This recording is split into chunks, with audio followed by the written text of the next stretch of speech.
या festival season मध्ये तुमच्या चेहऱ्यावर अतिशय न्यू ब्राइडल सारखा ग्लो येणार आहे। त्यासाठी पार्लर मध्ये जायची काहीच गरज नाही, कारण आपण घरच्या घरी हे बेसन हळदी फेशियल बनवणार आहोत आणि चेहऱ्यावर अगदी इन्स्टंट ग्लो आपले येणार आहे।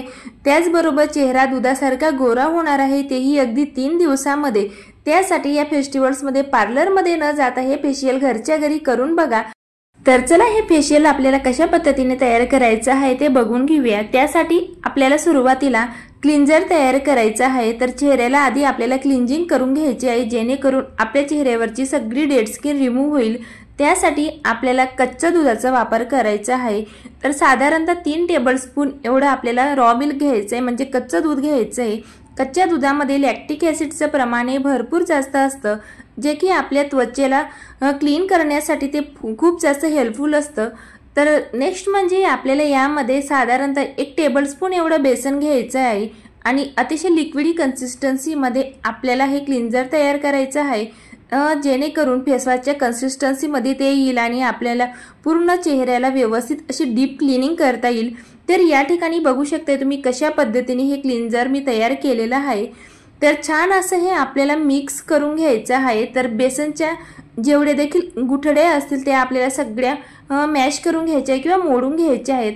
तर आपल्याला पूर्ण अशी स्मूथ याची पेस्ट तयार करायची आहे किंवा लिक्विडी कन्सिस्टन्सीमध्ये हे क्लिंजर आपल्याला तयार करून घ्यायचं आहे।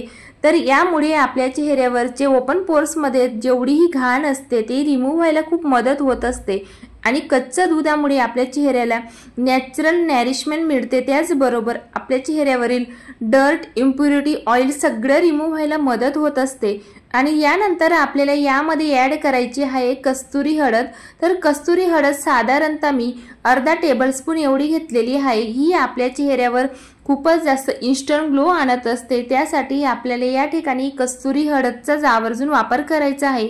किचन मधली हळद जर का घेत असणार तर फक्त 1 पिंच एवढी हळद घ्या, कारण किचन मधली हळद ही लावल्यानंतर त्यामुळे आपला चेहरा हा पिवळा पडत असतो। कस्तुरी हळदमुळे किंवा वाईल्ड टर्मरिकमुळे आपला चेहरा अजिबात देखील पिवळा होत नाही आणि आपल्या चेहऱ्यावर एक नॅचरल ग्लो यायला मदत होत असते।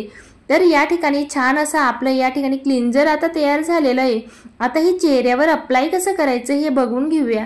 त्यासाठी आधी चेहरा स्वच्छ पाण्याने वॉश करून घ्या आणि त्यानंतर आपल्याला एक कॉटन बॉलच्या मदतीने किंवा कॉटन पॅडच्या साहाय्याने आपल्याला चेहऱ्याला क्लिंजिंग करून घ्यायची आहे। सर्क्युलर मोशनमध्ये पूर्ण आपल्याला चेहऱ्याला व्यवस्थित असं मसाज करायची आहे, जेणेकरून आपल्या चेहऱ्यावरील जेवढी देखील डर्ट, ऑइल किंवा इम्प्युरिटीज असेल ती सगळी रिमूव्ह व्हायला मदत होत असते। आणि व्यवस्थित असं पूर्ण चेहऱ्याला आपल्याला मसाज करत किंवा मानेला देखील कव्हर करायचं आहे। मानेचा भाग कधीच विसरायचा नाही, मानेला देखील व्यवस्थित अशी आपल्याला मसाज करायची आहे। तर यामुळे आपल्या चेहऱ्यावर तर इन्स्टंट ग्लो येणारच आहे। त्याचबरोबर आपल्या चेहऱ्यावर वाढत्या वयानुसार जे सुरकुत्या असतात किंवा काळे डाग धब्बे असतात ते देखील या क्लिंजरमुळे रिमूव्ह व्हायला मदत होत असते।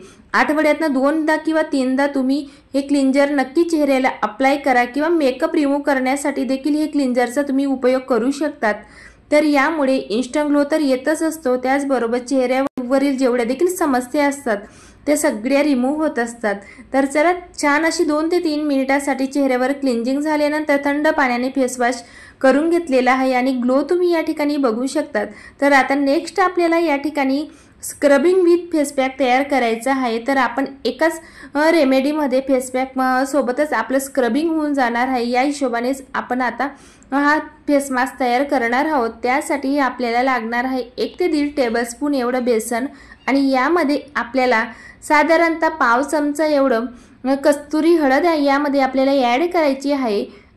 आणि कस्तुरी हळद या ठिकाणी आवर्जून घाला। जर का तुमच्याकडे नसेल तर ऑनलाईन अगदी स्वस्तात ही कस्तुरी हळद मिळत असते। ही आपल्या चेहऱ्यासाठी खूपच जास्त फायदेशीर असते किंवा आपल्या चेहऱ्यावरील जेवढे देखील डाग धब्बे असतात ते रिमूव्ह करण्यासाठी खूप युजफुल कस्तुरी हळद असते। आणि त्याचबरोबर त्याच्यामध्ये कस्तुरी हळदमध्ये अँटीऑक्सिडंट प्रॉपर्टीची भरपूर जास्त प्रमाणात असते, जे की आपल्या स्किनसाठी खूप इफेक्टिव्ह राहते। तर नेक्स्ट म्हणजे आपल्याला यामध्ये कच्च्या दुधाचा वापर करायचा आहे आणि छान अशी या ठिकाणी याची स्मूथ अशी आपल्याला पेस्ट तयार करून घ्यायची आहे। जास्त घट्टही नाही आणि जास्त पातळही आपल्याला ही पेस्ट तयार करायची नाहीये। तर यामध्ये मी अर्धा चमचा मसूर डाळीचं पावडर देखील ॲड केलेलं आहे। तर मसूर डाळीचं पावडर थोडं जाडसर आपल्याला दळायचं आहे। मिक्सरमध्ये तुम्ही ग्राइंड करू शकतात आणि ते यामध्ये ॲड करा, कारण त्यामुळे आपल्याला चेहऱ्याला स्क्रबिंग सुद्धा खूप छान प्रकारे होणार आहे। तर या ठिकाणी फेस पॅक छान असं तयार झालेला आहे। तर नेक्स्ट म्हणजे आपल्याला यामध्ये मध घालायचं आहे। साधारणतः पाव चमचा एवढं आपल्याला मध घालायचं आहे। मधामुळे आपल्या चेहऱ्याला एक नॅचरल ग्लो यायला मदत होत असते। तसेच आपल्या त्वचेला डीप हायड्रेशन देखील मधामुळे मिळत असतं आणि आपली त्वचा ही खूपच जास्त तुकतुकीत दिसत असते। तर या ठिकाणी मधाचा देखील आपल्याला आवर्जून वापर करायचा आहे। तर या ठिकाणी छान अशी आपल्याला हे फेस पॅकची स्मूथ अशी पेस्ट तयार करून घ्यायची आहे, जेणेकरून सगळे इन्ग्रेडियंट हे व्यवस्थित असे मिक्स होतील। तर बघू शकताय तुम्ही किती सुंदर असा हा फेस पॅक तयार झालेला आहे। तर हा बनवायला जेवढा सोपा आहे तेवढाच त्याचं काम ही खूपच जास्त महत्त्वपूर्ण आहे आपल्या फेसवर। यामुळे आपल्या चेहऱ्यावर खूपच जास्त मॅजिकल ग्लो येणार आहे। तर याला आपल्याला चेहऱ्यावर अप्लाय कसा करायचा ते बघून घेऊया।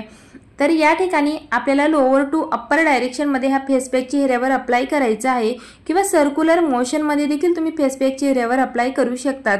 तर फेस पॅक लावल्यानंतर आपल्याला डायरेक्टली असं सोडायचं नाहीये। फेस पॅक पूर्ण चेहऱ्याला व्यवस्थित असं अप्लाय करून घ्यायचं आहे आणि त्यानंतर आपल्याला चेहऱ्याला 2 ते 3 मिनिटासाठी स्क्रबिंग करायची आहे किंवा मसाज द्यायची आहे, जेणेकरून आपल्या चेहऱ्यावर जेवढेही डार्क सर्कल असतील किंवा ब्लॅकहेड असतात, व्हाईटहेड असतात, ते सगळे रिमूव्ह व्हायला मदत होत असते।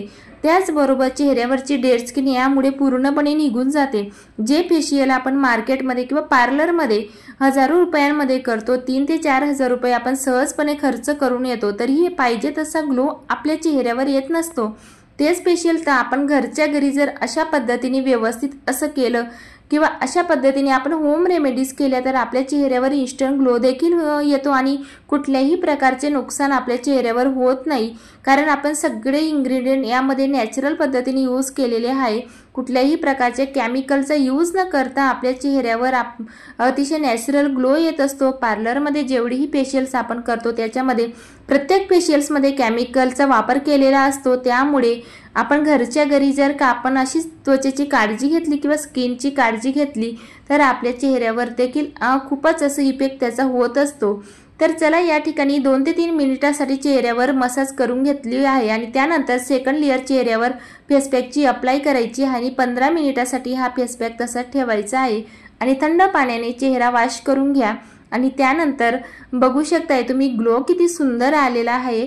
तर अतिशय इन्स्टंट ग्लो आपल्या चेहऱ्यावर येतो आणि पूर्ण चेहऱ्यावरची घाण निघून जाते। त्याचबरोबर डेड स्किन सगळी रिमूव्ह होत असते, कारण यामध्ये आपण बेसन आणि मसूर डाळीच्या पिठाचा वापर केलेला आहे, जे की आपल्या त्वचेला नॅचरल ग्लो येण्यासाठी खूपच जास्त इफेक्टिव्ह असते किंवा हेल्पफुल असते। तर या ठिकाणी फेशियल झाल्यानंतर आपल्याला चेहऱ्याला स्किन केअर करायचं विसरायचं नाहीये। चेहऱ्याला नेहमी मॉइश्चरायझर अप्लाय करायचं असतं। आपण कुठलीही होम रेमेडी करतो त्यानंतर चेहऱ्याला मॉइश्चरायझर नक्की अप्लाय करा। यामुळे आपल्या चेहऱ्याला डीप हायड्रेशन मिळतं, त्याचबरोबर आपली चेहऱ्याची त्वचा ही खूपच जास्त मॉइश्चराइज राहते आणि चेहऱ्यावर देखील खूपच सुंदर ग्लो येत असतो आणि आपल्या चेहऱ्यावरचे जे ओपन पोर्स असतात ते देखील श्रिंक व्हायला यामुळे मदत होत असते। कारण फेशियल केल्यामुळे जे पोर्स आपले चेहऱ्यावरचे ओपन झालेले असतात त्यानंतर जर का आपण मॉइश्चरायझर लावलं किंवा टोनर लावलं तर ते पोर्स मिनिमाइज व्हायला खूप मदत होते। त्यामुळे मॉइश्चरायझर लावायचं विसरायचं नाहीये। तर चला या ठिकाणी चेहऱ्यावरचा ग्लो तर तुम्हाला दिसतोच आहे। तर अशा प्रकारे नक्की या फेस्टिवल सीझनमध्ये घरच्या घरी फेशियल करून बघा, तेही बेसन हल्दी फेशियल, जे की आपल्या स्किनसाठी खूप इफेक्टिव्ह राहतं। तर आजची ही रेमेडी जर का तुम्हाला आवडली असेल तर लाईक करायला विसरू नका आणि कमेंटमध्ये मला नक्की सांगा। चला तर मग भेटूया नवीन अशाच नेक्स्ट रेमेडी सोबत, तोपर्यंत बाय।